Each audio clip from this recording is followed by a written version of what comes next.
on 21st June. It was wonderful to see the entire world come together to support the idea back then. I just paid respect to the brave UN peacekeepers. In 2015, I had called for a new memorial to be built at the UN in their memory. And last week, the whole world joined hands with India to make this reality soon. As the largest troop contributing nation, we are grateful to all nations for their expression of support to this noble cause. Last year, the entire world came together to support India's proposal to celebrate 2023 as the International Year of Millets. Millets are a superfood. They promote holistic health and are good for environment too. And today, it is wonderful to see the entire world come together again for yoga. Friends, yoga comes from India. And it is a very old tradition. But like all ancient Indian traditions, it is also living and dynamic. Yoga is free from copyright, free from patents, and free from royalty payments. Yoga is adaptable to your age, gender, and fitness level. Yoga is portable. You can do it at home or at work or in transit. Yoga is flexible. You can practice it alone or in a group, learn from a teacher or be self-taught. Yoga is unifying. It is for everyone, for all ethnicities, for all faiths, and for all cultures. Yoga is truly universal. Friends, when we do yoga, we feel physically fit, mentally calm, and emotionally content. But it is not just about doing exercise on a mat. Yoga is a way of life, a holistic approach to health and well-being, a way to mindfulness in thoughts and actions, a way to live in harmony with self, with others, and with nature. I'm delighted that many of you are working on scientifically validating different aspects of yoga. Indeed, this is the way.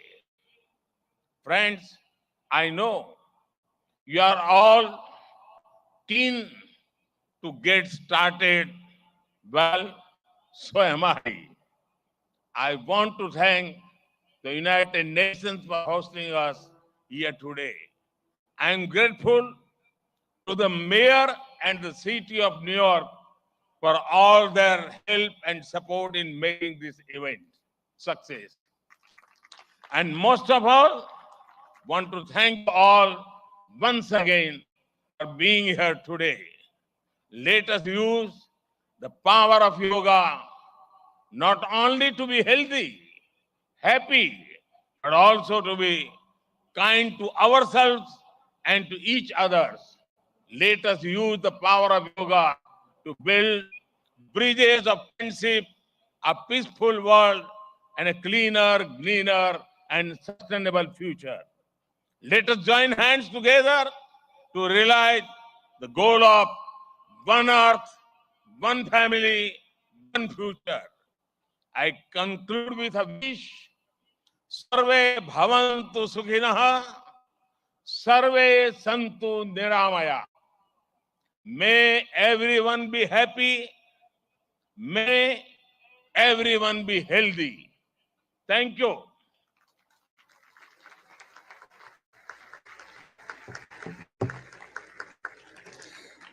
Thank you, Prime Minister Modi ji, for conveying such an inspirational message to us, for elaborating more about our theme, Vasudeva Kutumbakam, and stressing how yoga is really a way of life. At this time, I request that our esteemed dignitaries please leave the stage and join us below for yoga lesson, because we would like to start that soon. You may.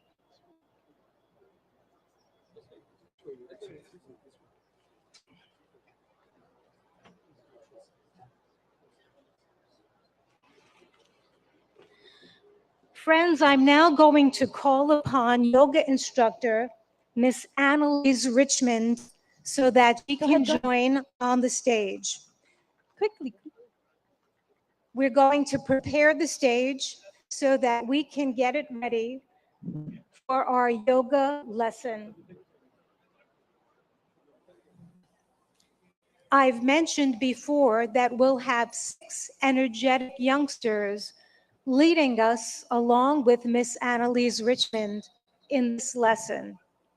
And we have more in the first row here on the north lawn joining us so that people behind can also follow that way too.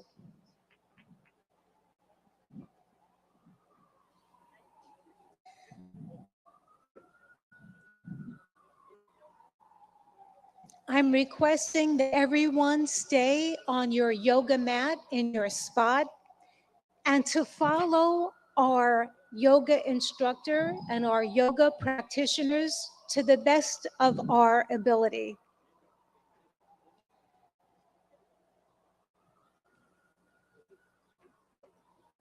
It's such a beautiful morning to have this opportunity to engage in yoga. The sun is not so strong, and we have a nice breeze coming through, which makes for a very pleasant morning for us to all share in this collective group. I'm delighted now to hand over the floor to our accomplished yoga instructor, Miss Annalise Richmond, who will now start our yoga session. Thank you, Denise. A very warm welcome to our Honorable Prime Minister Modi ji and dignitaries. It is an honor to have you with us in our midst. We are delighted. Namaste.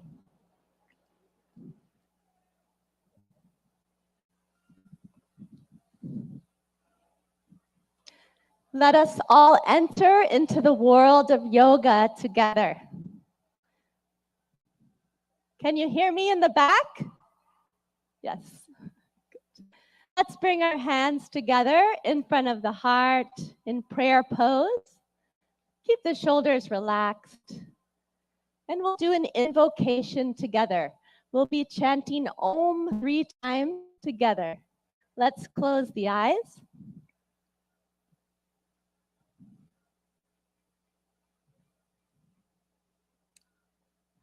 Let's take a deep breath in and breathe.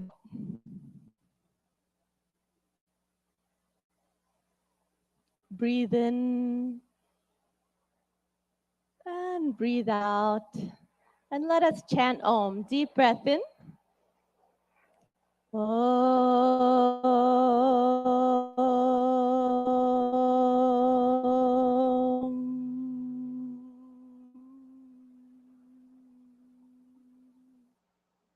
Breathe in.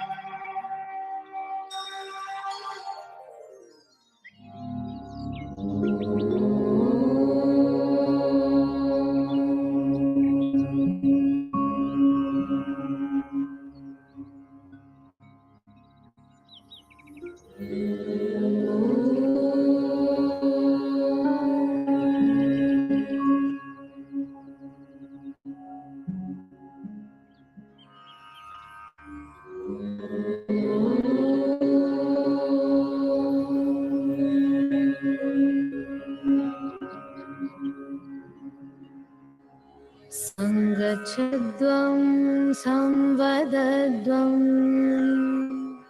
samvo manasi janata deva bhagam yatha purve sanyanana upasate sanyanana upasate sanyanana upasate.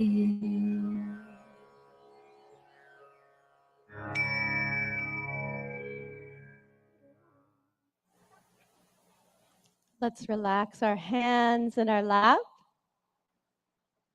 And when you feel ready, you can gently open your eyes.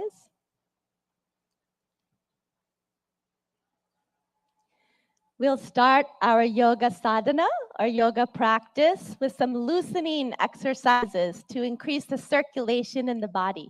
So let's stand up. We'll start in Samastiti, alert posture. So the feet 2 to 3 inches apart from each other in parallel. Stand with the spine tall. And let's bring our hands onto our waist. We'll do neck exercises first. Be careful in case of any neck injuries or cervical spondylitis here. Let's inhale, stretch the spine. Exhale, bring the chin to the chest as much as you can, all the way to the chest. Inhale, raise the head back up. Exhale, let the chin and head fall back, face to the sky. Inhale, head to the center. Exhale, chin to the chest. Relax. Inhale, bring the head back to the center. Exhale, let the head go back, stretching the front of the neck. And one more time, inhale to the center. Exhale, chin to the chest. Stretch the back of the neck. Inhale, head to the center. You can smile. And exhale, let the head go back gently. Open the throat and chest. Inhale, back to the center. Relax. Good. Keeping the hands on the waist, we'll twist the neck from right to left. Be careful not to jerk back. Let's inhale, stand tall.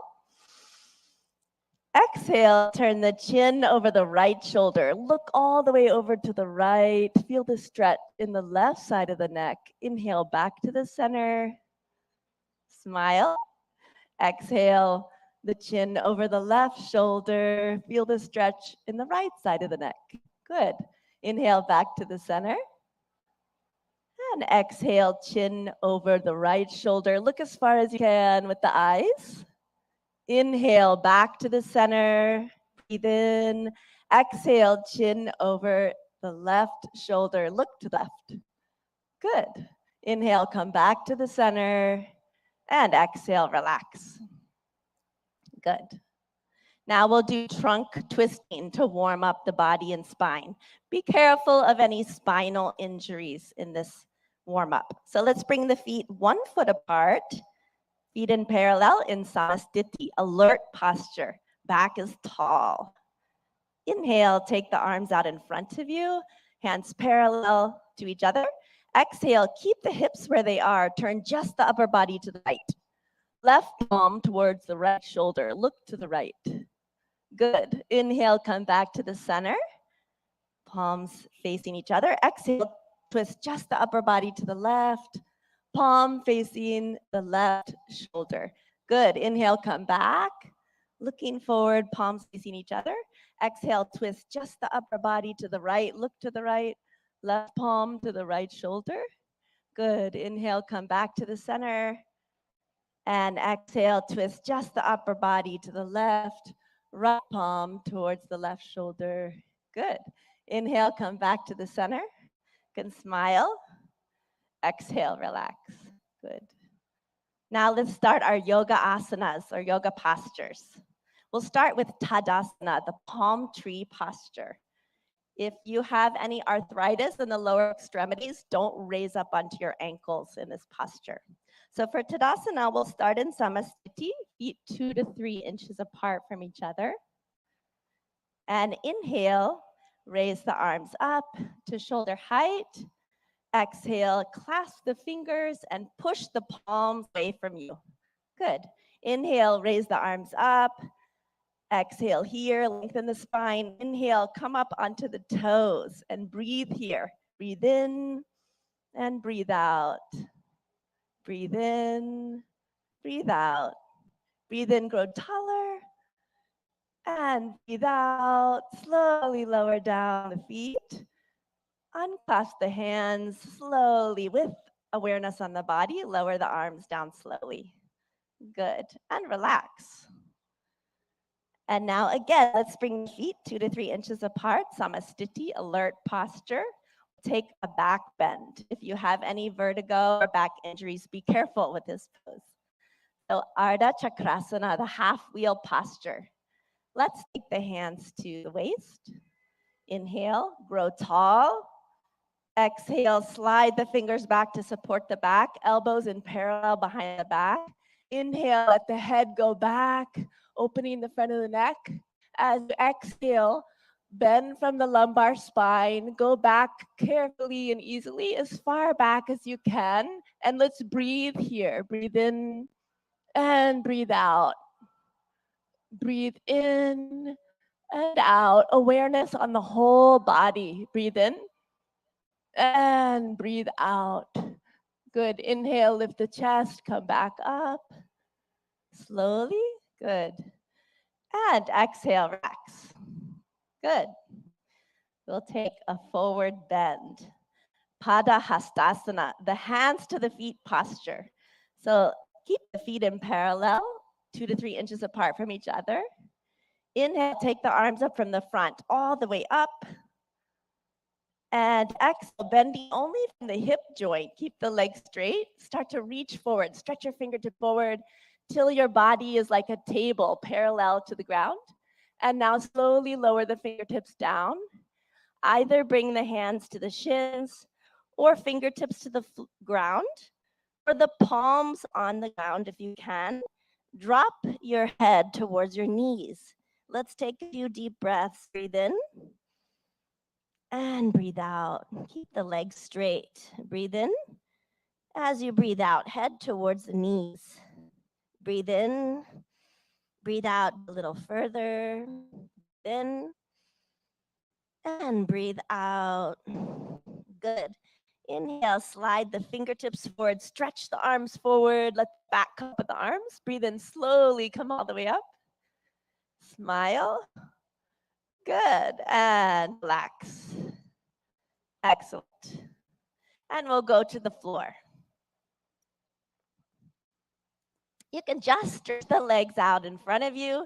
Put your hands behind your back in a relaxed posture. Let the head go back a little. Vishramasana. This is our relaxation pose. And now let's bring the feet together, toes pointing up to the sky, hands beside the hips, spine tall. Tadasana. Inhale, lengthen your spine. Good. Exhale, press the hips to the ground.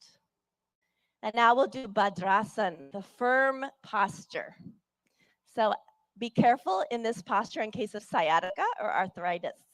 Let's inhale, bring the feet together, soles of the feet together. Exhale, wrap your hands around your feet. Good. Inhale, sit tall. And exhale, pull the heels as close as you can to the perineum. Relax. If you like, you can even close your eyes here. Breathe in Exhale, let the knees drop towards the ground. Inhale and exhale. Inhale, exhale. Breathe into the whole body. Breathe in and breathe out. Good. Gently stretch the legs back out. Put the hands behind your back. Recline back just a little. Again, Vishramasana. Let the head fall back a little. Good. And again, we'll come into Dandasana. The toes pointing up, hands beside the hips. Press down into the ground a little. Lengthen the spine. Breathe in. Exhale. We'll come into Varasana, the diamond pose. Be careful of this pose in case of ankle or knee injuries. Let's inhale, bring the right heel towards right buttocks. Exhale. Inhale, left heel towards the left buttocks. Place the buttocks in the space between the toes and the heels. Hands on the knees. And you can gaze softly downwards or close the eyes. Let's take a few deep breaths with the awareness on the whole body. Breathe in and breathe out. Breathe in and breathe out. One more breath. Breathe in and breathe out. And when you feel ready, you can open the eyes. Good. We'll take a back bend. We'll take the half camel posture, Ardha Ustrasana. Let's inhale, come to our knees. Ooh, that's a relief, isn't it? Okay, and let's bring our hands onto our lower back. Be careful in this pose in case of vertigo or any spinal injuries. So let's inhale here. Bring the elbows towards each other behind the back. Let the head fall back. And exhale, bend backwards from the upper back, arching backwards. Chest to the sky. Breathe in, breathe out. Let the head fall back easily. Breathe in, breathe out. Breathe in and breathe out. One more time. Breathe in and out. Inhale, come back up slowly with awareness, the whole body. Good. Exhale, gently relax. Good. Now we'll bend forward. So we'll take Shashakasana, the hare posture. Be careful in case of osteoarthritis of the knees. You can come out of this posture. Yeah. Inhale, open the knees. Exhale, let's put the hands between the legs. Inhale, lengthen your spine. And exhale, slide forward gently and slowly, all the way, keeping the arms in parallel with each other. Bring the chin to the ground if you can, and relax the whole body. If the chin doesn't want to touch the ground, bring the forehead to the ground and relax. Breathe into your hips, breathe in, breathe out. Deep breath in, breathe out. Breathe in, breathe out. One more gentle breath in and out. Good. Inhale, come back up slowly with awareness on the whole body. Breathe in. Exhale, close the knees. Good. And we'll take the stretched up frog posture, Uttana Madhukasana. So inhale, let's take the knees to the side. Again, if this is bothering your knees, you can sit in a different position for this. Yeah. Inhale, take the arms up from the front, stretch the spine, smile, and exhale, bend from the elbows only. The palms onto alternate shoulder blades. Right palm on the left shoulder blade, left palm on the right shoulder blade. See if you can keep the chin parallel to the earth. And let's take a few deep breaths. Breathe in, breathe out. Breathe into the chest. Notice the chest is opening. Breathe in, breathe out. You can smile. Breathe in and breathe out. Good. Inhale, raise the arms up. Good. Exhale, relax. And you can close the knees. And the moment you've been waiting for, let's slide down onto our mat on our stomach. Come all the way down, make a pillow with hands. Turn your head to the right side. Take your feet 2 feet apart or so. Let them splay out to the side. Turn the head, put it onto the hands. Makarasana, crocodile pose. You're like a crocodile resting in the sun. Let the breath relax.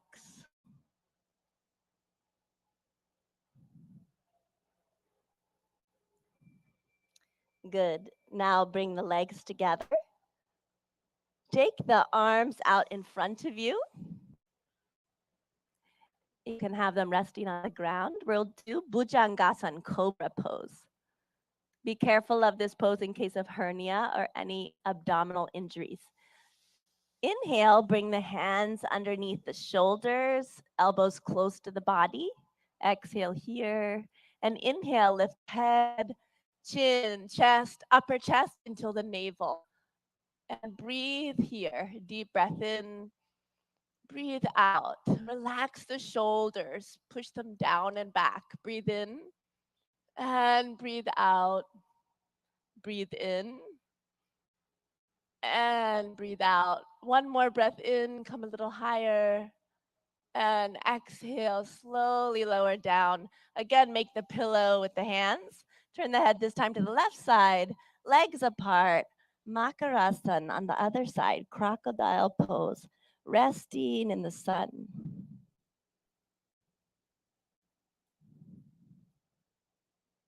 Let the breath relax.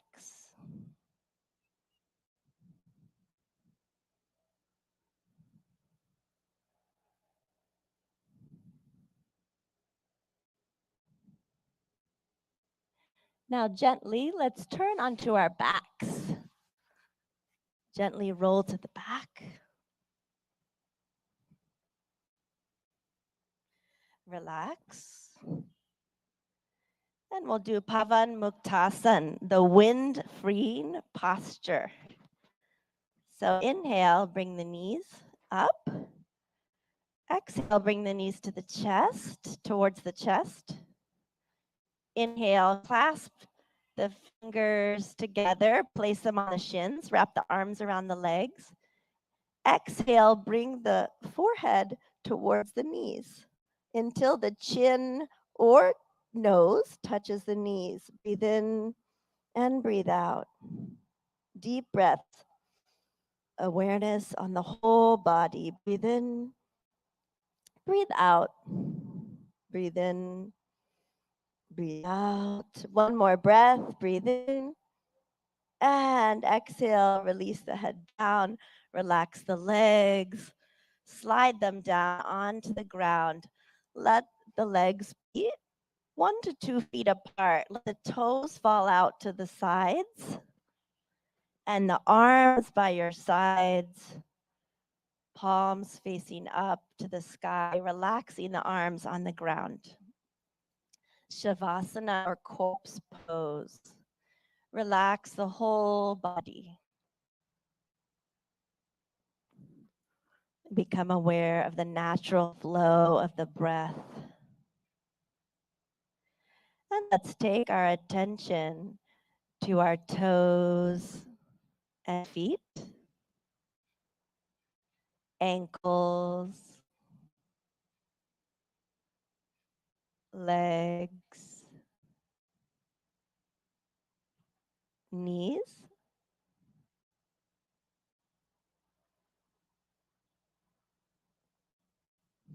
thighs, and hips.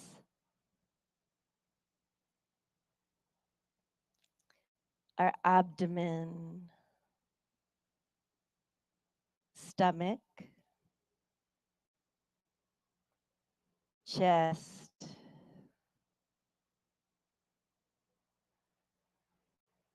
shoulders, right arm and hand. Eyes are closed. left arm and hand.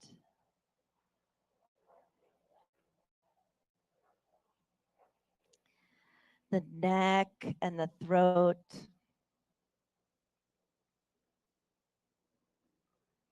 The head and face. Eyes. The top of the head. The whole body. The whole body.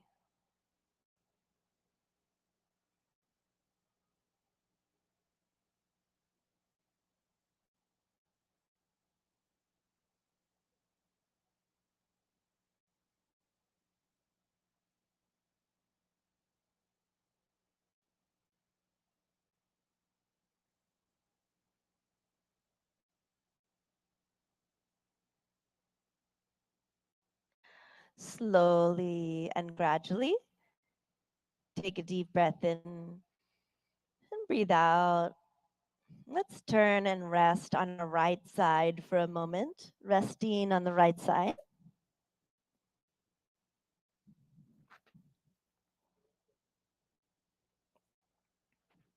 Slowly and gently, come all the way back up to a comfortable, easy seated position. You can sit cross-legged if you like, or in lotus or half lotus. Sit with the spine tall. And we'll practice some breathing techniques or pranayama. With the spine tall, let's bring our hands into Gyan Mudra. A mudra is a hand position that directs the flow of prana or energy in the body. So index finger and thumb are lightly touching, and the backs of the hand resting on the lap. Good. We'll do Kapalabhati breathing. So in Kapalabhati breathing, we'll be forcefully contracting the abdomen, and the air forcefully shoots out of the nose like this. In Kapalabhati breathing, after we contract the abdomen and the air comes out of the nose, the inhalation happens on its own. Okay? We'll make 20 repetitions of Kapalabhati breathing. So let's close the eyes. Take a deep breath in through the nose. And we'll take 20 rounds of Kapalabhati. Let's begin.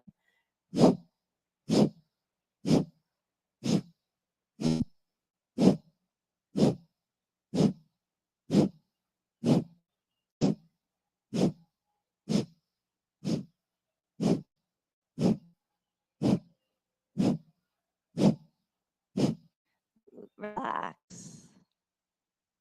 Let the eyes close. Relax the hands. Notice the energy or prana in the body, all over the body. When you feel ready, you can open your eyes. Good. And we'll do Nadi Shodhana Pranayama, or alternate nostril breathing. So let's bring the left hand into Jnana Mudra, index finger and thumb lightly touching, other three fingers extended. Rest the left hand on the knee, left knee. And the right hand, let's take it into Pranayama Mudra. So you'll bring the index and middle finger towards the palm and place the right thumb on the right nostril. Close the nostril. And exhale out of the left nostril, close the eyes. Good. Inhale through the left nostril. Close it with the ring finger. And exhale out of the right nostril. Good. Inhale through the right. Close the nostril with the thumb. Exhale out of the left. Inhale through the left. Close with the ring finger. Exhale out of the right.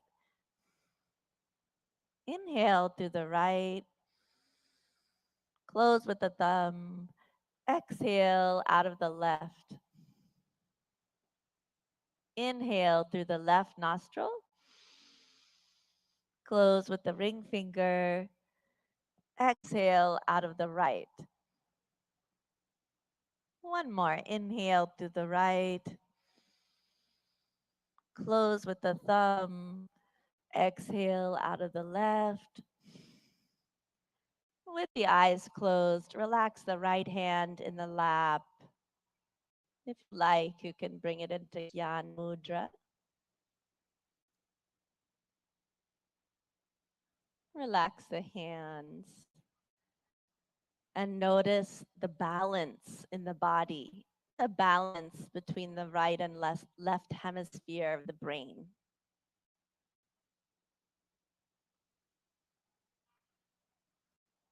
And when you feel ready, you can gently and slowly open your eyes. We'll do one more pranayama, Brahmari pranayama. So let's bring again the hands into Gyan Mudra, index finger and thumb lightly touching. In Brahmari pranayama, we'll be making the sound of a bee, a humming sound like this.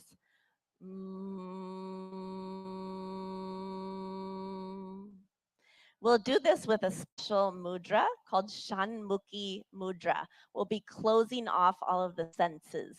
Yeah? So let's bring the hands towards the face. Shanmukhi mudra, we close the eyes, gently touch the index fingers onto the eyelids, and then middle fingers to both sides of the nose without closing the nostrils. The ring finger above the lips, below the nose, and place the pinky finger right beneath the lips. And we'll be, in a moment, closing the ear flaps with the thumbs. And we're going to be taking deep breaths in and breathing out with the humming sound 3 times. So let's go ahead and close the ear flaps with the thumbs. Take a deep breath in and breathe out with a humming sound.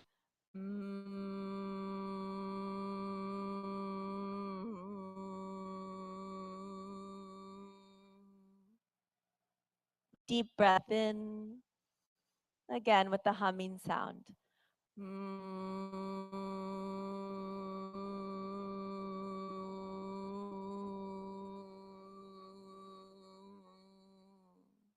One more time, deep breath in, breathe out.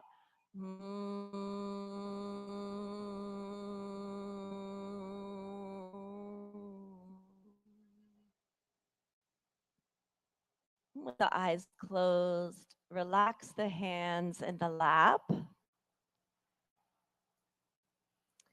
We'll be practicing dhyan or meditation. You can keep your eyes closed and bring the hands into dhyan mudra, which is into the center of the lap. Bring the right hand into the center of the lap, palms facing up, and the left hand into the center of the lap, and bring the right hand on top of it. Both palms facing up. The palms are stacked. And with the eyes closed, let's take a deep breath in and breathe out. Relax the shoulders. Take a long, deep breath in. As you breathe out, feel the weight of the body dropped onto the ground where you're sitting. Become aware of the whole body and become aware of all the sounds around you. Any sounds that you hear, notice them and let the sounds be there as they are.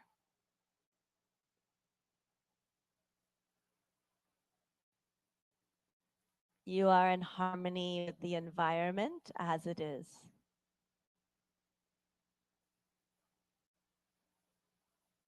Take a deep breath in and breathe out. Become aware of any thoughts that are floating through the mind.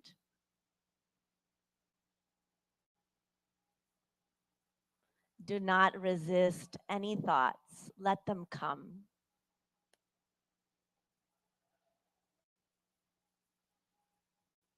Now you are in harmony with thoughts, with the mind.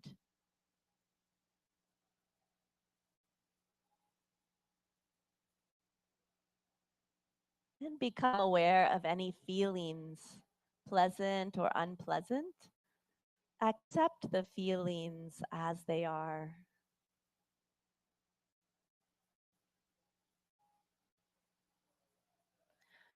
You are peace.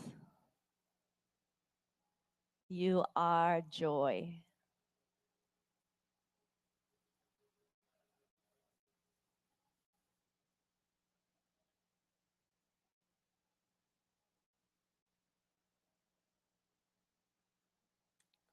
Breathe in and let go.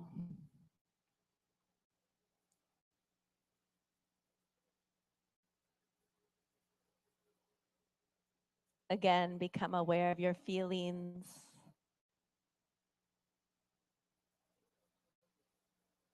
Become aware of your thoughts.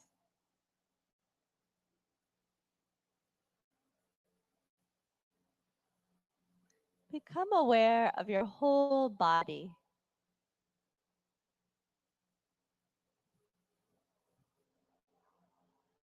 And let's immerse ourselves in the sounds.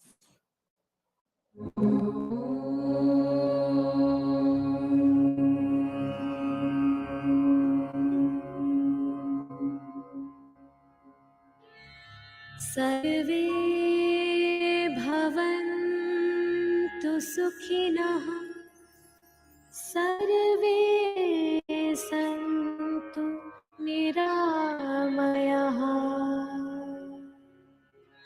सर्वे भद्राणि पश्यन्तु मा कश्चित् दुःखभाग् भवेत्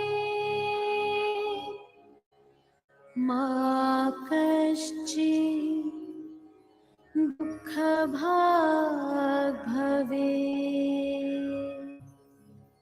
ॐ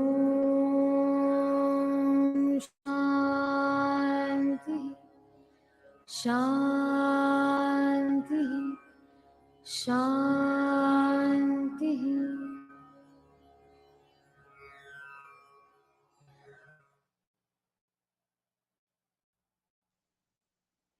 Take a deep breath in and breathe out. A long, deep breath in and breathe out.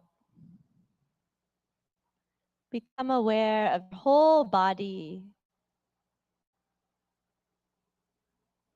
and where you're seated on the earth. Breathe in and breathe out. And slowly and gently, when you feel ready, you can gradually open your eyes.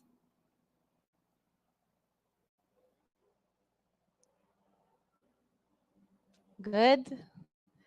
Namaste.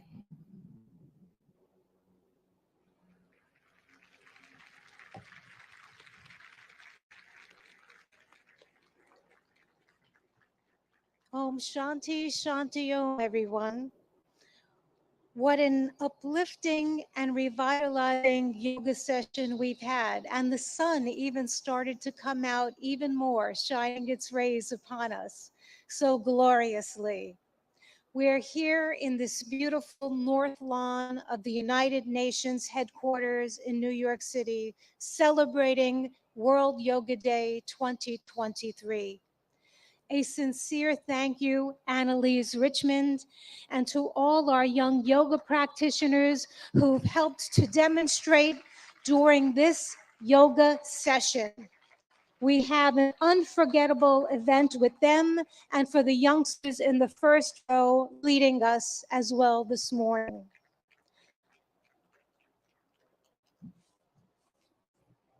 One more round of thanks to them as they exit the stage and take their leave. Namaste. Namaste. Have a beautiful day.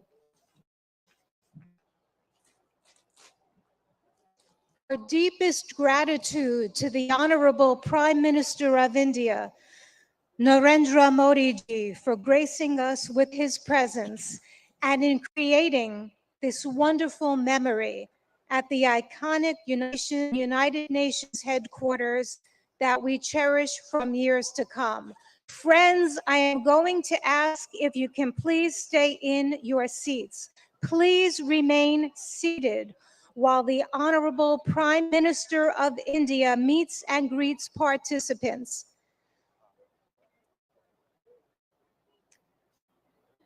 The Honorable Prime Minister will meet and greet participants. May I ask for your cooperation and your understanding.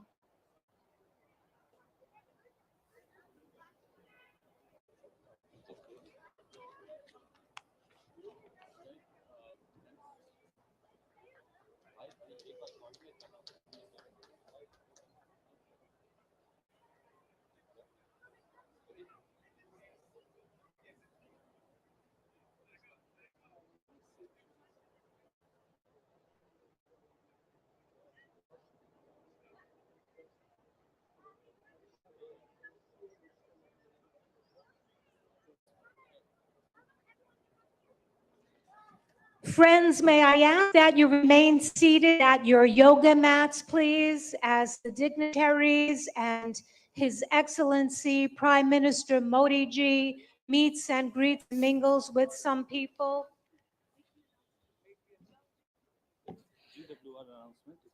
Excellencies and friends, I have some incredible news to share. A Guinness World Record is created today. Today, we have gone for a Guinness World Record now in the books. It's a world record for the most nationalities in a yoga lesson. The most nationalities in a yoga lesson right here at New York UN headquarters. Big congratulations to all of us for being part of this historic event. To share more details and conducting this formal proceeding, I'd like to have the Guinness World Records official adjudicator, Mr. Michael Emprick, to the stage. I'm going to ask people to please remain at your mats. Please allow His Excellency. नमस्कार। इस विशेष कार्यक्रम में आप सभी दर्शकों का एक बार फिर से बहुत बहुत स्वागत है। मैं हूं असीम मिश्रा और मेरे साथ है मेरी सहयोगी ऋतु। नमस्कार। बहुत बहुत धन्यवाद असीम। और तो अभी आप सीधी तस्वीरें देख रहे थे अमेरिका के न्यूयॉर्क से, जहां अंतर्राष्ट्रीय योग दिवस का मुख्य कार्यक्रम आयोजित किया गया। वहां मौजूद सभी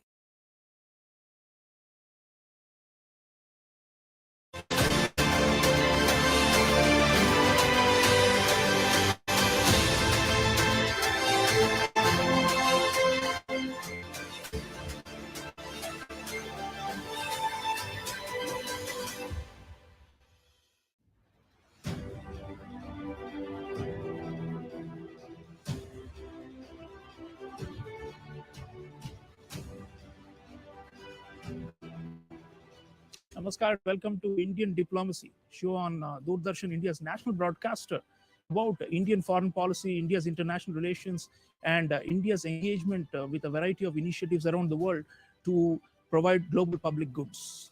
Viewers, in this episode, we are taking up the theme of 9 years of Prime Narendra Modi's governance with a special emphasis on foreign policy. From 2014 to 2023, there have been enormous transformations in India and India's role in the world. This is what we're going to be discussing. And to take us through this journey, I have a very, very, very special guest, a deep honor for us to be hosting none other than Dr. Subramaniam Jaishankar. Great pleasure. Dr. Jaishankar is India's External Affairs Minister and also a diplomat who has spent more than 4 decades in the foreign service. He was India's ambassador to China, India's ambassador to the United States, and a foreign secretary, which is the highest position within the policy system of India. And now the spearhead of Prime Minister Modi's foreign policy. So it's really an honor, sir, to have you here. Thank you. It's a great privilege for me too, particularly on this occasion. Thank you, sir. Dr. Jaishankar, 9 years, you have remarked, it's not just 9 years, but if you go back to your own career, you joined the Indian Foreign Service in 1977. Right. And in the last 45 years, you've seen so many prime ministers, but you said that the kind of reception that we are getting internationally, the kind of adoration, admiration for India and support for India, is unprecedented. You've never seen this. So I'd like you to start by talking about why so, and clearly this is linked to this prime minister and Modi ji's impact on our diplomacy, on our foreign policy, on our global image and prestige. And why do you think it has risen so high under him as opposed to all his predecessors? Well, look, let me put it to you this way. I think definitely there's the leadership aspect. I think the policy aspect, and I think the structural aspect. So let me explain that. One, in the last 9 years, India has changed. So when people think of India, think of Prime Minister Modi, the world factors in those changes. Those could be digital changes, there could be our health response changes, there could be our economic, transformation, what is happening in the infrastructure. So there is that, the changing India, for which much of the world sees as quite rightly linked to Prime Minister Modi's policies. The second is actually changing world. That this is a very turbulent world. It's very uncertain, it's very volatile. As it is, there were these big shifts which were taking place. Then you had the COVID, which was a once in a century event. Then you have the Ukraine conflict. So you have a changing India, you have a changing world, and you have a prime minister who's in a way able to lead one and navigate the other. And that is something the world takes note of. And the fact that he himself, he is so full of ideas, initiatives, the enthusiasm engaging the world is so manifest. I think that is recognized by the world. So the world reciprocates that. So people respect him for his ideas. They recognize his delivery. But most of all, they welcome this India under him, which is participative, contributory, first responder, a vaccine Maitri provider, engaged in climate change, in countering terrorism. So I think it's a combination of all of that. And you've spoken about how he has shaped global discourse and institutions also. And we see that when, let's say, world leaders say that they have taken on board his phrase, for example, that this is not the era of war, for example, or even yours, your formulation that Europe's problems should not be Europe should also think about the whole world and not just about its own problems. Those sorts of things are catching on and suggest that even at the level of norms and discourse, India is being seen as a rule maker rather than a rule taker or a receiver. And I think that's a big shift, isn't it, in this era? And we have to attribute it to the PM and the way he has engaged with world leaders, his personal chemistry with top peers and counterparts around the world. We have never seen this, sir, in the history of Indian diplomacy. Look, it isn't just rule maker, rule taker. There is, I think it's also ideas provider, solution finder. So you have, for example, at COP21, Prime Minister came up with the idea of an international solar alliance. Okay. So now 8 years have passed. 100 countries are members. Okay. He then came up a year and a half later with the idea of a coalition for disaster resilient infrastructure. Now come up with the LIFE initiative with the idea of digital for development. I must tell you that when we think of 9 years and the changes in India, let me tell you all the changes in India, which you and I are, and the public in India is seeing, the world is also seeing. And a large part of the world today, people just don't talk to me about foreign policy. They're actually very interested what's happening in the world. They're extremely interested, especially, for example, at the digital delivery of public goods we have made in this country. So we are actually, in a way, setting an example, sometimes even without knowing it.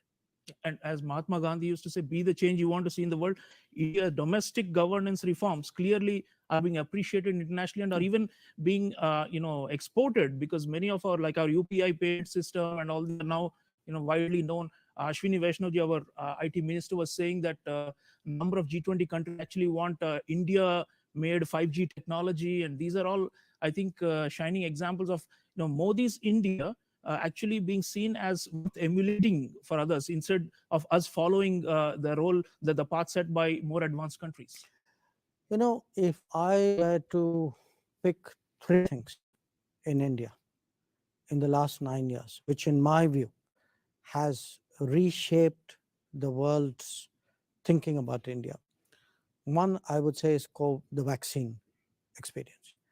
Not just the production of vaccines, not just the on-scale vaccination we did, which also, by the way, people regard as very remarkable, but that we were willing to share. So I cannot overstate to you the goodwill of vaccine Maitri, but respect for the whole vaccination process. The second, I would say, is digital. A lot of interest in digital, in every sense. Digital in the way in which we are today giving benefits, social benefits, economic benefits, schemes which schemes which would be done in a few lakhs today are being done in tens of crores. People see that. I've actually had other leaders, presidents of countries, who actually told me, I have the same problem. And in fact, many of them said, for us also, we have a problem of leakage, and we see how, if you look, they see it as a good governance tool other than a delivery tool. So I think that's true. And the third is when it comes to climate action. Today, we are seen as a climate leader, that we are the provider of ideas and initiatives. We are the people who are doing it on scale. We are the people who are standing up for climate justice, the rights of those who are profoundly affected, but who do not have that. So it's a combination of all that. So I would say, when you speak about the Prime Minister, yes, one part of the Prime Minister's image is a leader who's kind of delivered and created capabilities. The other part of it is also a person who has shared and who articulates the sentiments on behalf of a large part of the world. So there are many countries, and I was with him recently in the Pacific Islands in Papua New Guinea. Look, the kind of instinctive gesture of respect we saw on the TV screen, it is because somewhere inside people feel, this man speaks for us. It's totally spontaneous and heartfelt. Yeah, absolutely. Dr. Jaishankar, moving on from our immense stature, which undoubtedly have risen to probably the highest stage since independence, the transformation which I have written about and many other scholars have noted is with our strategic culture and our self-confidence on the world stage to hold our ground. And you have been a great votary for that, and you are actually our voice on the world stage when it comes to representing PM's vision of a strong and steadfast India. Now, on this, you have also even spoken about how our Indian Foreign Service officers today are far more confident and willing to punch. I've written about the counter-punch diplomacy that you represent. Right. So, where does this come from, Dr. Jaishankar? I mean, people admire it a lot, and it's really seen as a sign of India arriving, no longer willing to second fiddle to anybody. But where does this confidence of Modi Sarkar come from? And what do you think is the wellspring of this? You're also a member of the Bharatiya Janata Party. You're a member of Parliament. I'm sure the cultural nationalism of BJP is also very much a big fact here. But what else? I mean, in your view, where is this coming from? The wellsprings of this self-confident India, which is now on this quest for becoming a leading power, as you say. I think multiple sources. no question, it is coming from having a more confident and self-assured leader who partly through his own actions and behavior and demeanor, he inspires other people. It also comes from the fact that working with him, you get very clear-cut decisions or approaches, in a sense that look, he backs you up. You're part of a team. You know what you are supposed to, what is expected of you. You know you will be backed all the way. So I think in that sense, so the one part of it I'd say is a set of leadership Qualities. attributes. Yeah. The second is actually the change in the country, the political changes in the country. Okay, and if you look where you could say this is a tribute to a deepening democracy, that the India of today, I often use this phrase saying in India there is more Bharat. That's To right. me, it kind of captures the change in many ways. This is a India which is much truer to its traditions, its heritage, its roots. More authentic, as you've said. It's more, confident. It is not trying to be imitative. It notes the differences. It doesn't disparage it, but it doesn't feel the pressure. It has the confidence not to conform because the dominant sort of thought processes of the last 2 centuries are pushing you in that direction. So, I mean, to me, you kind of put a political definition to it. I would say it's something broader than that. It is just it's a BJP government. I think country itself has shifted towards a much greater sense of belief in ourselves, in our history, in our tradition, in our culture, in our values. All of that is expressed. The third is, in a way, I would say the mood of the country, especially of the younger generations. That Very nationalistic, yeah. yes, the younger And they expect generation the state to be no, and they are also they they're problem solving by nature. They kind of their attitude, and I see this frankly even within the Ministry of External Affairs and the Foreign Service. That today when I look at somebody, I look at my diplomats in all the difficult positions, and just now we went through a very, very challenging experience in Sudan. Yeah. But my ambassador, our staff out there, I mean, those guys stayed. They went through stuff. We still haven't made much of it public. I mean, you actually had people, there were shooting going on. There were people who lost lives and all of that. They were operating under enormous personal risk. And sometimes, people this end don't understand that. For them, they just want results. No, they sometimes even use it for point scoring. But my point is, forget. To me, I have a system today which is much more motivated. It's the same foreign service which I've seen for 45 years. But the level of commitment, the level of volunteerism, in a way, is much inspired a lot. That makes makes a people huge difference. are willing to do much more because again, remember, they also have a feeling they're being backed up. I mean, it's something which goes down the system. When you actually say, look, go out there, get the mission done, we're all with you. Amazing. Prime Minister has often spoken about the whole of government approach to foreign policy also, and the way different ministries and internally also the amount of coordination that we have seen, and bringing defense closer to external affairs, and merging them, commerce, all these. I mean, we have never seen this level of integration. It's a kind of a great reorganization to make it much more efficient and performing, I suppose, and that's a big reform. Absolutely. I think if I were to take the big clusters in which we operate today, I would say between finance, commerce, and MEA, and whichever could be, IT ministry or depending on the issue. that would be a kind of an economic grouping which operates very close.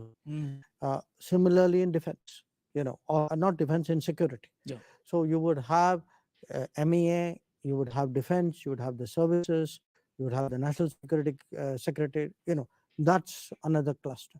So you have one of the changes I have seen within the government is whether it's at a ministerial level or it goes down to secretary or low down, that kind of culture of, you can kind of say, small groups to address a situation or a problem. That small group culture, coordinated culture to Like a deal. task force. Yes, Yeah. that's one of the kind of a hallmark, you can say, of the Modi government over the last 9 years. Dr. Jaishankar, defense, talking of defense, this has been a strong point of this government. There's no doubt about the way we have handled national security threats.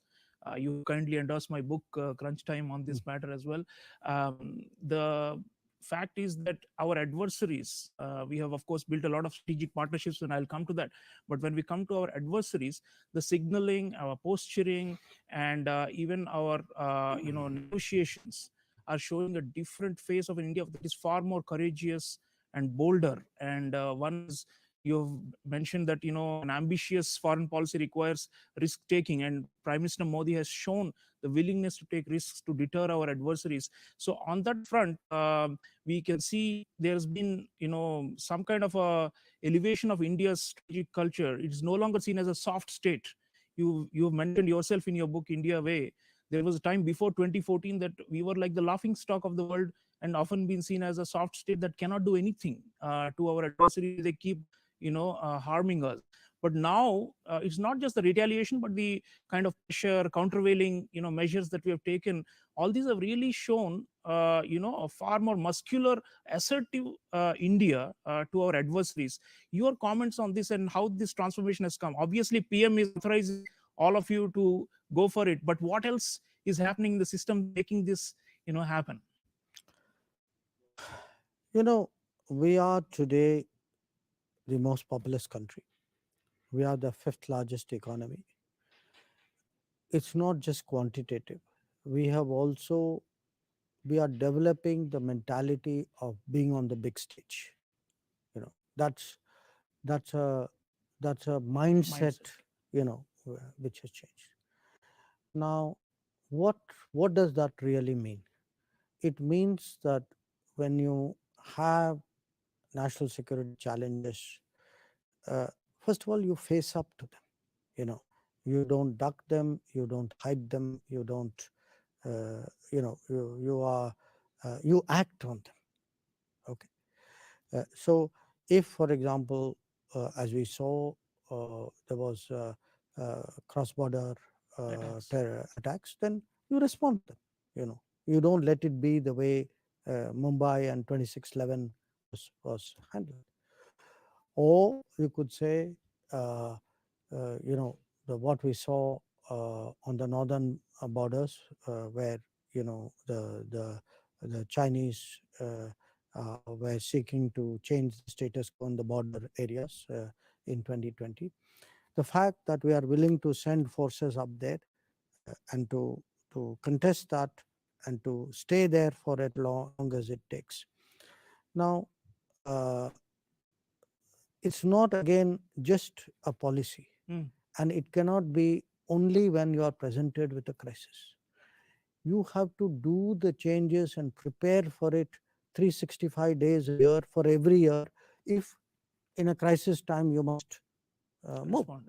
So that is one of the reasons, for example, we are now investing so much effort in infrastructure development on the border areas, because how badly that was neglected in the past. So, and then similarly, when it comes to cross-border attacks, one part of it is to respond to it, but one part of it is also to delegitimize it. The world must not see it as something, these two guys do that. Because then you are allowing the other to get a equivalence, a false it's moral a equivalence. Not only a false equivalence, it's also a kind of, let's put up with it. It's just the way these people. So it can be politics, it can be the diplomatic pushback, it can be the kind of operational decisions which Prime Minister took in 2020, but it also has to be systemic preparation. Yeah. So the attention today, if you look at it, our infrastructure, the border area infrastructure budget is gone up 3 times in these 9 years. Okay. If you look at the road building, that the bridge building, the tunneling, I mean, you're going 2x, you are 2x, 3x what it used to be in the past. Now, this is very, very necessary. Undeterred by the external adversary that wants us to back away from doing these things. Yes, yes, absolutely. And now we are talking in a very sort of direct way about security, but sometimes the security can be much broader. I mean, it could be something like energy security. Now, if there are pressures on us to in a way, shall I say, dilute our energy security because for political reasons, we have to have the courage to stand up. That's right. So for me, what happened last year, I mean, I had very clear mandate from Prime Minister that the interests of the nation's energy security and the interests of the Indian consumer, they should be the benchmark for successful foreign policy. So you have said also, you've written that our foreign policy is development centric, and this is linked to what you're just saying. And you've written that we have done this with foreign countries in a way which actually generates employment for our youth, which creates wealth for our country, which helps India become, a prosperous and a developed country, which is the mission given by Prime Minister for next 25 years. So on this front, the linkage between economics and foreign policy, I think Modi government has done it a lot better than predecessors and show the linkages, be it the fuel prices at the pump that you spoke about, be it food or fertilizer, I mean, all kinds of things where our diplomacy seems to be geared towards protecting the interests of India's average people. And in that sense, our diplomacy is more popular. You often see the opinion polls about Modi government's performance on various, indicators. And always the foreign policy performance gets the highest, 80% or 90%.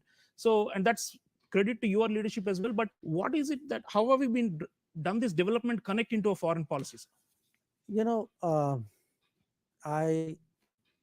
I meet people in the country, when I travel around, one of the points I make to them is, look, don't think of foreign policy as something far away, dealing with distant places. This is a foreign policy for you. It affects you personally. Let's say petrol prices or fertilizer prices impacts your pocket. Okay. The smartphone made in India has a direct impact on you. Your ability to travel, which during COVID was made possible by vaccination, has a direct impact on you. I would say when you speak about development, one part of it is, as I said, food security, energy security, fertilizer. That's one part of it. One part of it is that foreign policy today is very geared to promoting exports. And you can see today there's a pickup. 750 billion. There's a pickup exports, in our exports, and this is effort led by our commerce minister. But again, every embassy, everybody back. In fact, it's a very interesting when we spoke about the Modi style of working. When we Prime Minister felt we should scale up our targets. This is very typical Modi. He had every ambassador on the screen. He himself came for the meeting. He had Minister Piyush Goyal sort of set out the issues. So every ambassador felt that there was an expectation directly voiced by the Prime Minister saying, go out there, get that trade target done. Okay. That gives you a very different result. And typically in our history, Prime Ministers don't do this. Okay. Prime Ministers do not have ambassadors and say, this is your target. Now you tell me quickly how you're going to achieve it. So talking of targets, I mean, one of the things you have mentioned about Prime Minister Modi is he has asked you all to think not just about next 5 years or next 10 years, but 25 years, which of course is the Amrit Kal target. where did long-term strategy come in? I mean, India, people used to call it a messy democracy. People are worried about getting re-elected every 4 or 5 years. Where do they have the bandwidth to think big about 25 years? Look, where does the audacity to think about 2047 come to a generation of policymakers who are probably not going to see that themselves, but are doing it? And you have mentioned that we are laying the foundation for a global footprint. Foundation, these 9 years, 2014 to 2023, seems like you have been laying the foundation for something far more glorious and greater. So where does that futuristic and long-term thinking come from? When Mr. Modi was Chief Minister Gujarat,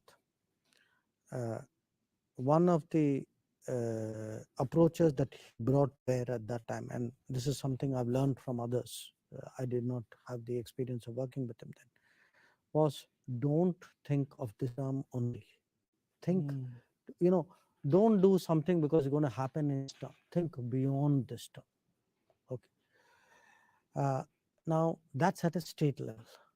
I think when you are now talking of the most populous country in the world, our challenge has always been think short and think small. How do we get beyond this? Now, a lot of things which he is laying the groundwork for, we may not see the results today or tomorrow, because they are in many ways very fundamental changes which will shape the long-term trends. If you look, for example, at the gender issue, okay, it can be something as the beginning like toilets. It can then be education. Then it can become opportunity. It can lead to demographic improvements. It will lead to confidence in workplace. But what will it eventually do? It actually bring about a fundamental change in the position of women in our society and their contribution to national development. Yep. Okay. It's not going to happen in 5 years or even 9 years or maybe even 15 years. It's a trend. But somewhere, see, if we don't start a trend, what happens? If I had to say everything which I do must show results in 5 years, I'll only do the small things.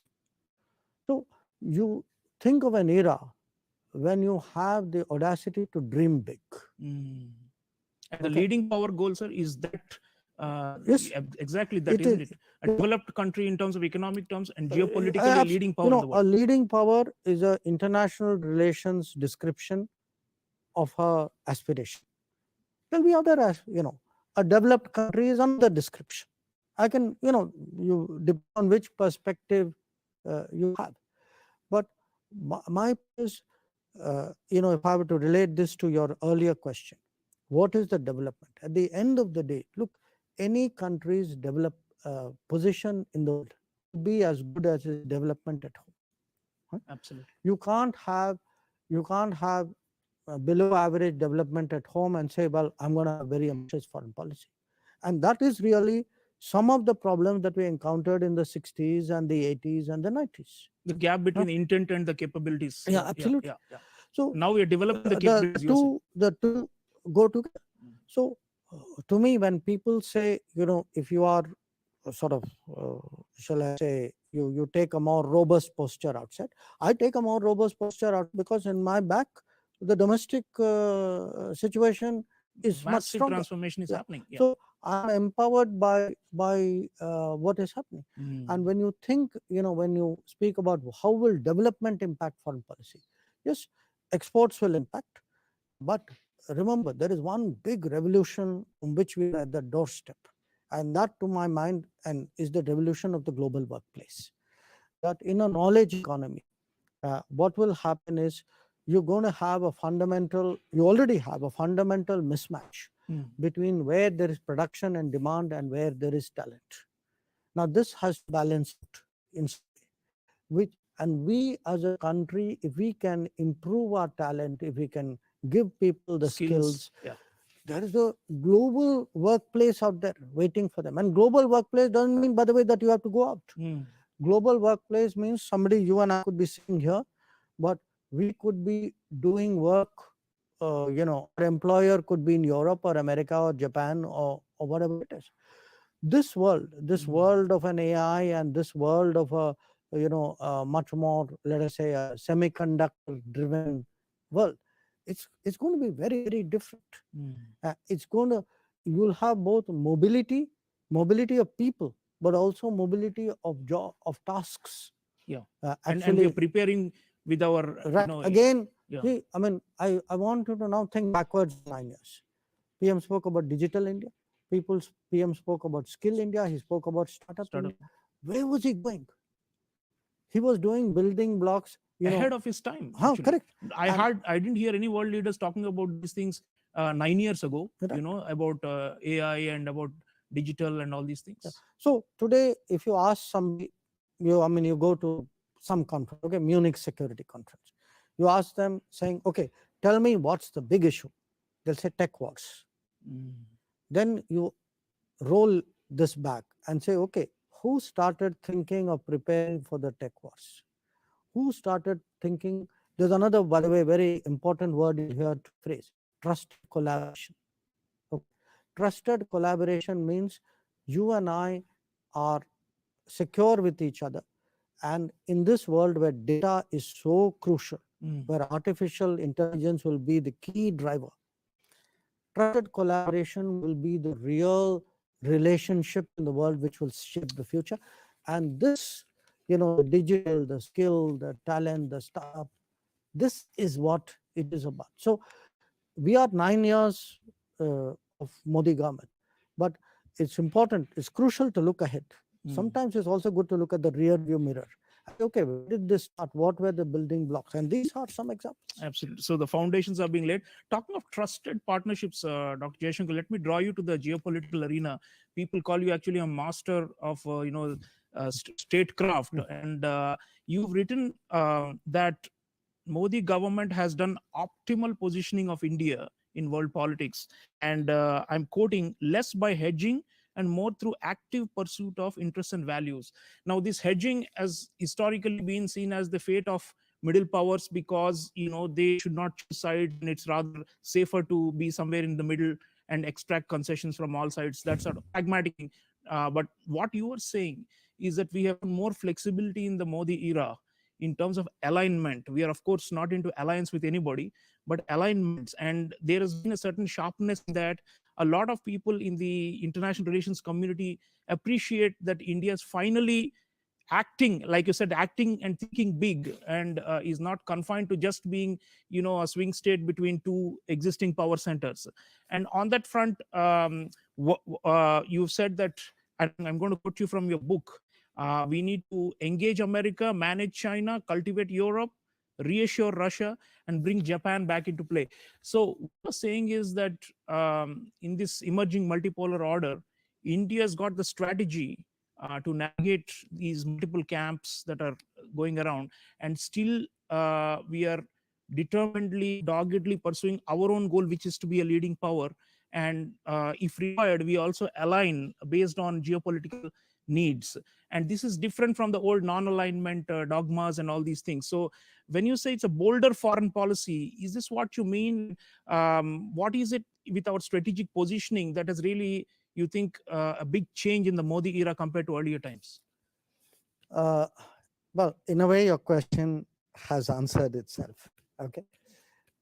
Look, if there are, let us say, 7, 8 competitive centers, maybe 10 competitive players. One way is to say, when I say hedging, is like, look, I'm not going to offend anybody. I'm going to do anything which get anybody very excited. So it's kind of a low posture, I say low risk, low gain, sometimes low relevance situation. Okay. Where basically it's really not my problem. Leave me out of this. Okay. I just survive.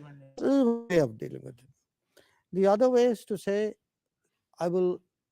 this issue, working with this country will get me that benefit. So yes, I'll take that call. Okay. I will then deal with other countries on other issues. Sometimes harmoniously. You may not like it, but guys, you got to live with it. Huh? So that is another way of dealing with it. So if I were to say, let me give you an example. Okay. We had actually for the last 20 years, a steadily emerging situation in the Indo-Pacific. Okay. In the Indo-Pacific, you could see the fundamental balances were changing, the economies were changing, the political weight was changing, the strategic situation was changing, the global commerce was changing. Now, one way is to say, well, let me walk this very carefully without offending anybody, doing anything, a kind of do no harm kind of principle. The problem with the do no harm is you also do no good. And you stagnate at a certain position Yeah. as a middle So- or a small power. So what happens? No, not just stagnate. You sometimes actually, there may be some important issue and you're not there, you're Yeah. missing. Excluded from. And no, your own interests are not served because you're not there. Right. So what happened, if you look at the story of the Quad, in 2006-7, there was an effort, there was a thinking to do it. They actually created a Quad. Then the moment the heat went up a bit, we backed off. So did others. We also backed off.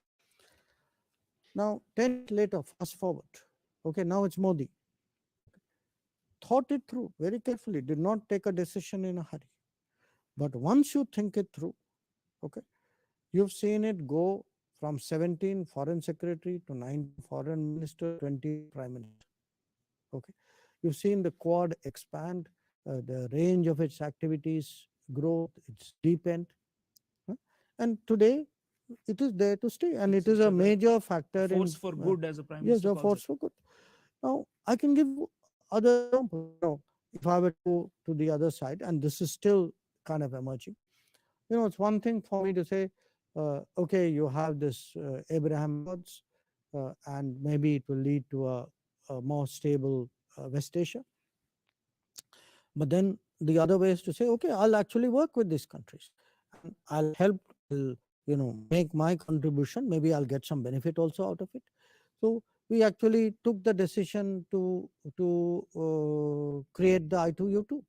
So I point this to you that if I were to take it from diplomatic mechanisms to something like, say, a key economic issue today, which is supply chains and trusted collaboration. I think it's very clear to us, to me at least, and to the government, who our natural technology partners are. Natural technology partners are those who will treat data with the kind of privacy and the security and the practices which we ourselves would. That's right. Okay. So now it cannot be that you hedge on every issue compulsively as a kind of a foreign. That's a lazy posture to my mind. That means you haven't thought through the issue. You're not prepared to actually do a cost benefit analysis. There are times, I'm not saying we need to align on every issue and I stick my neck into every problem in the world. I will be picky about it. I will make my calculations. But if I find my interests are at play, if I find there is gain to be had, increasingly, I'm not a man who should be sitting on my hands and watching the world go by. Absolutely. Dr. Jaishankar, talking proactive diplomacy, many have sought that India should play a bigger role in global peacemaking also. And Prime Minister, when he met leaders of both Russia and he has conveyed that we will do everything possible to try and bring this conflict to a close. And likewise, we have many other crisis zones around the world. And there was an era, if you recall, way back before you entered the Foreign Service, from the history books, when Pandit Nehru was there, and he used to offer these peacemaking efforts in Korea, in the Suez War of 1956, and so on. So you think we are now at a position where we can also foray into those sorts of peacemaking ventures that could potentially elevate our soft power even more in the diplomatic arena? At the moment, it's very hard to give you a kind of a keeping yes or no answer.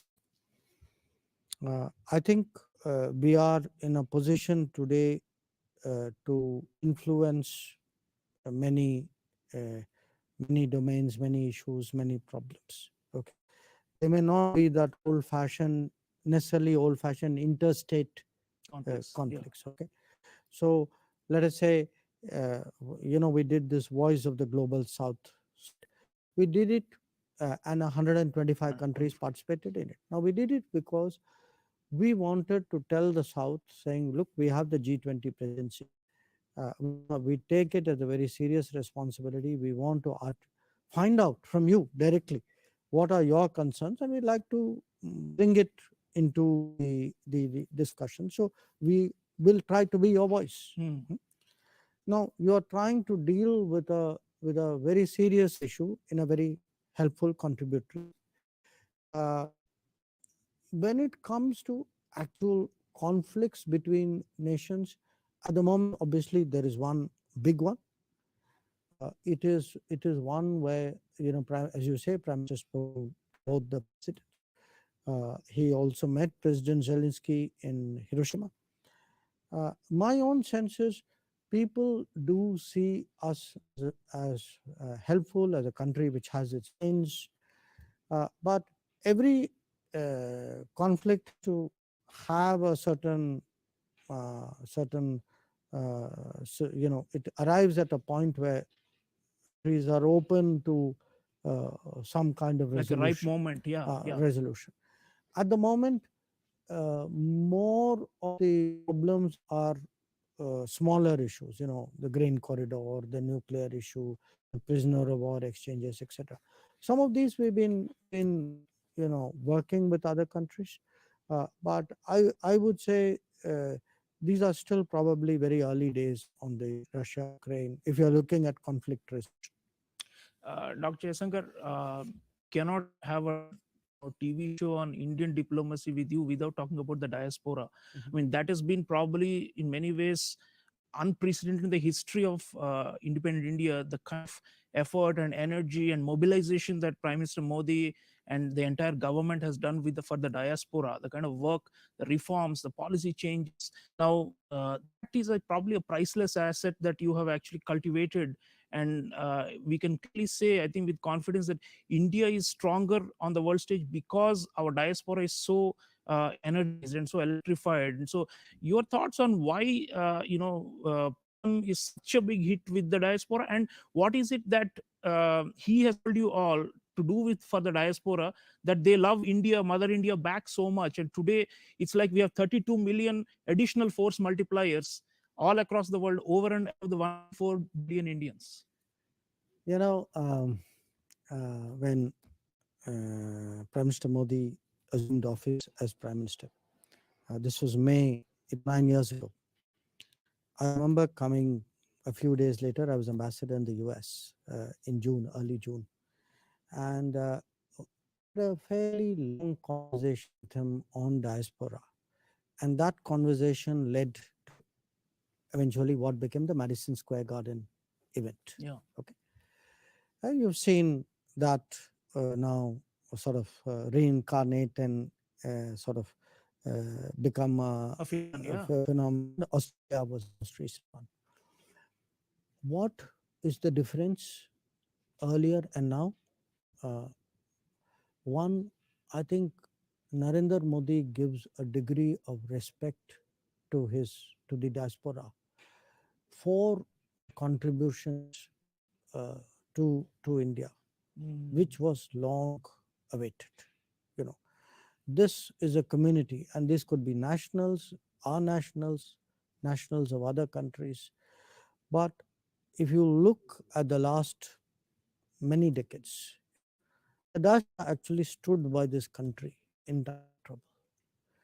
But they always felt that solidarity, that contribution was not given that kind of recognition. And I think that is something Prime Minister Modi, that's number one. Number two, I think he also realized, and I attribute this, I discovered this over a period of time. He is actually a surprisingly well-traveled person. In fact, 2015, most people in Delhi did not have that understanding of him, and neither, I would say, in all honesty, did I. It's only in the last 9 years, traveling with him, I had realized, where did he go at what point in time, and his pre-government years, he's traveled a lot. Now, I think his takeaway from that was that it's actually the diaspora achievements which are building the image of India. That when people abroad think of India, they don't necessarily think of a nation, they think of a, it's their doctor, it's their lawyer, it's their chartered accountant, it's their teacher. That is what they associate with India. So when you actually give respect to people who are shaping the image of India, that is something which is very well deserved. And by the way, it strengthens those people in that society. And the third is, I think perhaps more than almost any political leader that I know, I think he intuitively grasped globalization. And he understood that, look, we are moving into an era where people will move up and down. Someone's gone to America is not gone forever. They will also come back. There will be businesses which move up and down. There'll be talent, the education, this whole idea of what is called the living bridge. What goes around comes around. Yeah, and so that's why I said even the understanding of a global workplace. It's so amazing. He's been actually, for example, pushing for mobility agreements. Yeah. So we've done, look at the last years, we've done, including in the Australia trip, we did a mobility agreement there. But there's one more thing. Look, anyone who lives in a foreign land needs the full support of their country. That support can be security support, like you're in trouble, I find, like what happened in Ukraine. It could be in a way welfare support, you're in trouble, you don't have legal fees. So actually Prime Minister instituted, expanded this fund called Community Welfare Fund, so that today people in trouble are taken care of. But the bit which you often neglect, people want, when India stands for its diaspora, Yes, that diaspora is respected in that society. absolutely. So, you could say the 1.4 billion Indians, they're standing together with Indians in all the other countries of the world. That Indian was taller every day because of that. Absolutely. And that happens every time Prime Minister Modi goes to a country. One effect of this gathering, that picture, that sentiment, what comes up is the Indian out there feels okay. And it's an affirmation of civilizational India. Viewers, this enriching conversation with none other than Dr. Subramanian Jaishankar has brought out so many dimensions of Indian foreign policy to all of us, and we are so grateful. We are actually inspired, like his foreign service officers. The country as a whole is inspired by 9 years of Narendra Modi's rule, and we are looking forward many more years of Modi ji's good governance and robust and proactive foreign policy, and Dr. Jaishankar's steering of India's foreign relations. It's a great responsibility on your shoulders, sir. But the way you have been holding your own, it's very admirable. And I can tell you, a lot of young people think of you as a role model. And today we saw views why Dr. Jaishankar is so liked and admired by so many people, not just in India, but around the world, because he is able to join the dots and show you why foreign policy matters. So I hope you'll all continue to support Dr. Jaishankar endeavors. The people of India are with you, and the people of the world increasingly are with you. So thank you so much for joining us and enlightening our audience. Thank you. It was a real pleasure, and I really appreciate very much the open conversation that we've had. It was a real delight. That's all, viewers, in this special episode with Dr. Subramanian Jaishankar. Do read his book. I forgot to mention at the beginning, he is not just a practitioner of diplomacy, but a scholar practitioner. India Way is a global bestseller and has been translated into so many languages, but it's still worth reading, because if you're reading his book and then watching this show, then you'll be able to further understand the making of India's master strategist on foreign affairs. That's all in this episode of Indian Diplomacy. I'll see you again next time. Until then, take care.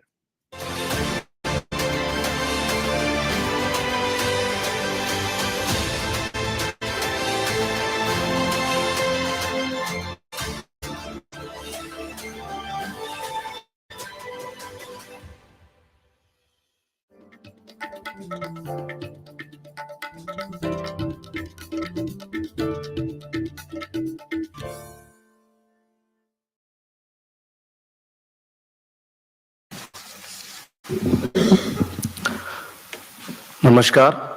Good evening, ladies and gentlemen.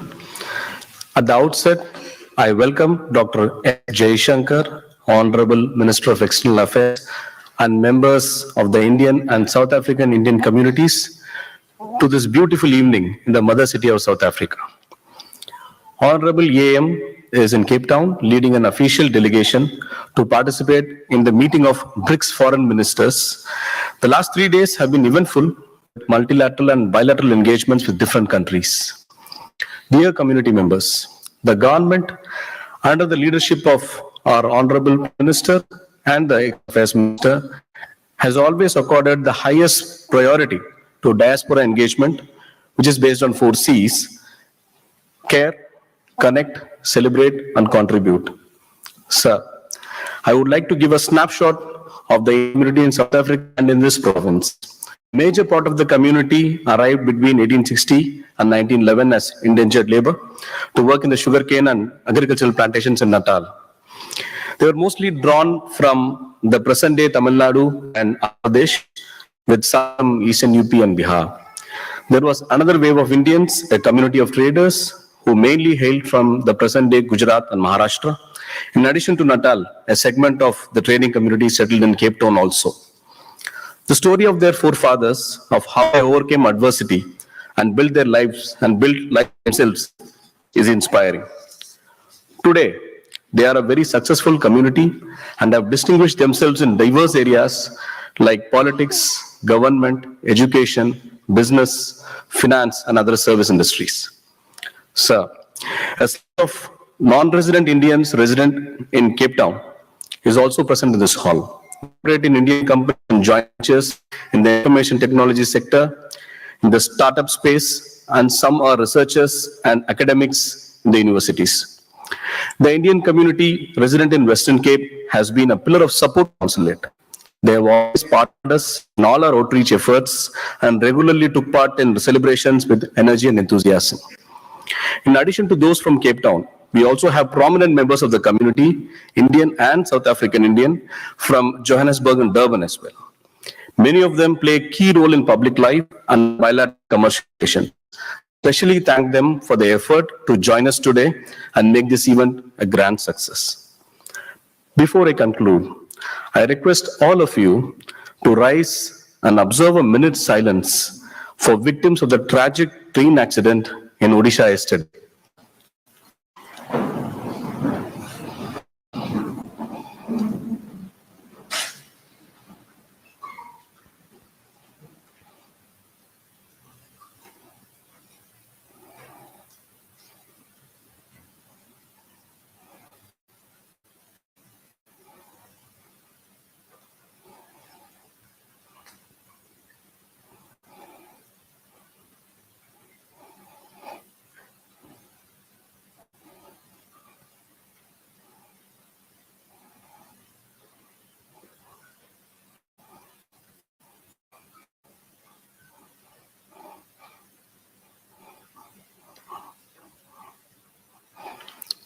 Thank you.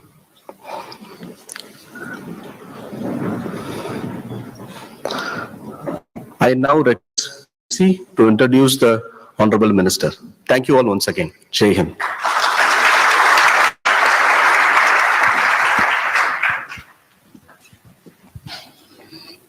Thank you for those welcome remarks.